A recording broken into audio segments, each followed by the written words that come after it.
Você fala bastante em projeto nacional, que eu acho que é um conceito muito valioso quando a gente está na esfera do planejamento. E a esfera do planejamento, ela naturalmente exige teóricos, estrutura centralizada, fluxo de processos que funcione. Ao mesmo tempo, você fala bastante na participação popular através de plebiscitos. Sim. Eu queria entender duas coisas. Eu vou A primeira explicar. é como funciona, como que você espera que um projeto ele flua a despeito do fato de que as intencionalidades a nível de plebiscito são absolutamente incontroláveis. E o segundo ponto eu falo daqui a pouco. Eu jamais usaria a palavra planejamento, porque é um termo tecnocrático que dá essa ideia de controle de cima para baixo. Sim, mas projeto o que não é precisa, isso? não, mas o projeto é o mais importante num projeto como esse que eu estou descrevendo é a organização do experimentalismo. É um conjunto de experimentos. Não é o tecnocrata, o mandão, que vai dizer vai ser A, B e C nesse processo linear. É a organização de um processo de experimentação coletiva, como nós estávamos discutindo na educação. É um trabalho de equipe, é um trabalho de muitos. Agora, esse experimentalismo democrático tem que ter uma fórmula institucional. Ela não se organiza por si mesmo. Então, e esse é o mais importante. Não é um processo unilateral de imposição de cima para baixo. Isto agora nós temos na nova produção de vanguarda, a economia do conhecimento. Ela é um vanguardismo. Ela é uma maneira de imaginar que a economia de mercado se reforma. A competição de mercado não é apenas uma maneira de recombinar recursos e pessoas dentro de um arcabouço institucional dado. O principal tema é a própria reconstrução institucional da economia do mercado.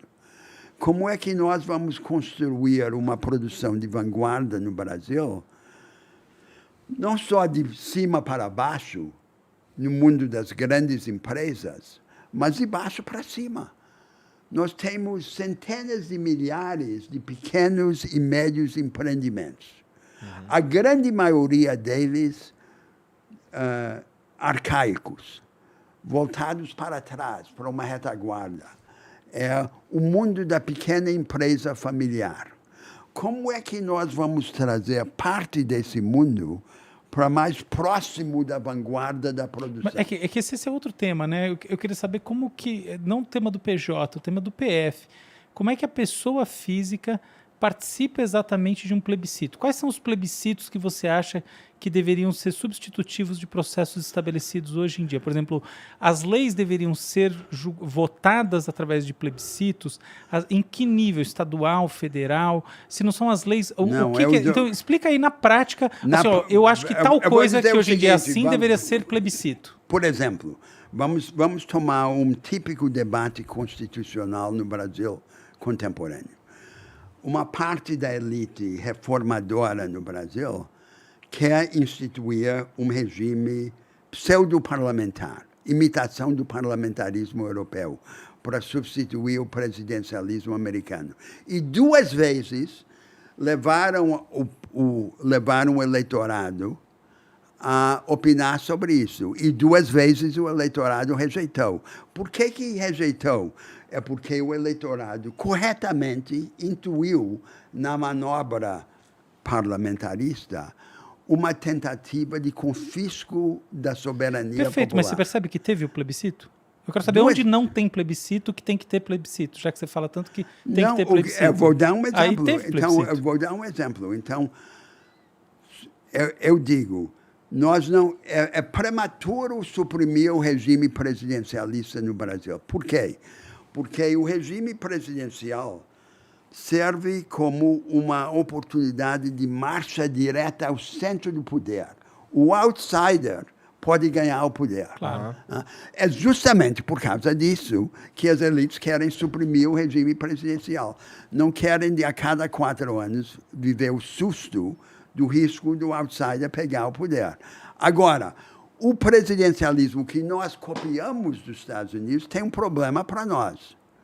Ele permite essa marcha direta ao centro do poder, mas, ao mesmo tempo, ele acorrenta o presidente, porque ele propicia e perpetua os impasses, por exemplo, entre o presidente e o Congresso. Então, o que nós poderíamos fazer? É equipar o regime presidencial de instrumentos para a resolução pronta dos impasses. Como? Eu vou dar 2 exemplos. Um exemplo é dizer, cada um dos 2 poderes políticos, o presidente e o Congresso, diante de um impasse entre os 2, poderia unilateralmente convocar eleições antecipadas para resolver o impasse. Mas as eleições... Mas isso não é plebiscito. Não, mas as eleições... Não, vou chegar lá, aos plebiscitos. Isso não é plebiscito. Exato. Isso é alternativa ao plebiscito. As eleições sempre seriam bilaterais para os 2 poderes. O poder que exerce a prerrogativa constitucional de convocar eleições antecipadas tem que pagar o preço político de correr o risco eleitoral. Agora, a outra solução é dizer, vamos ter um plebiscito programático abrangente, há 2 caminhos, 2 pacotes, que o Congresso e o presidente estão propondo. A nação vai decidir entre os 2. Isso não é um single issue plebiscite, não é plebiscito ou referendo sobre uma questão isolada. É um plebiscito sobre 2 caminhos. Mas ainda assim é um plebiscito muito pontual. Por exemplo, deixa eu fazer perguntas bem práticas. Você acha que deveria ter um plebiscito para saber se a gente libera maconha? Não. Você acha que a gente deveria ter um plebiscito para saber se a gente revê a reforma trabalhista? Você acha que a gente deveria ter um plebiscito para ver se a gente... um novo plebiscito para avaliar se a gente muda do presidencialismo para o parlamentarismo? Entende? Bem prático, assim. Que plebiscitos você acha que a gente tem que ter? Lista aí uns 5 plebiscitos. Não são os mesmos exemplos. Porque eu estou vendo que a gente está tendo plebiscitos na medida do razoável dentro de uma lógica presidencialista. Outra é sobre uma questão específica de política, como a liberação da maconha, ou a pena de morte, ou o que seja. Mas então qual que é o papel? Então o plebiscito fica totalmente esvaziado, porque qual que é a ideia de plebiscito se as grandes questões morais e sociais da sociedade não vão ser decididas por plebiscito? São questões, eu acho que na construção dos plebiscitos, o viés, a tendência... A propósito, eu não acho que tem que ter plebiscito, tá? É só que eu acho que você também não acha, só isso. Não, eu acho que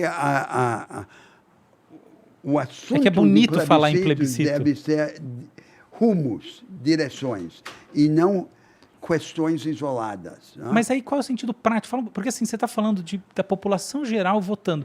E a população geral tem baixo nível... baixo nível...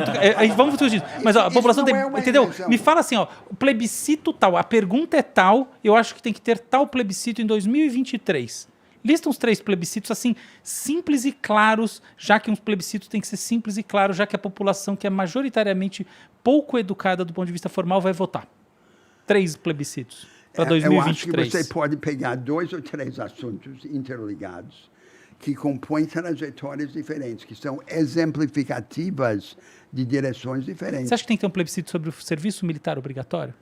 Vamos fazer um plebiscito para ver se o povo quer serviço militar obrigatório? Peraí, você está falando, então, pelo que você está sugerindo... Você está separando o assunto de outros assuntos. Eu acho que plebiscito é isso. Que a minha preferência seria combinar alguns assuntos que juntos compusessem uma direção. Legal. Tá.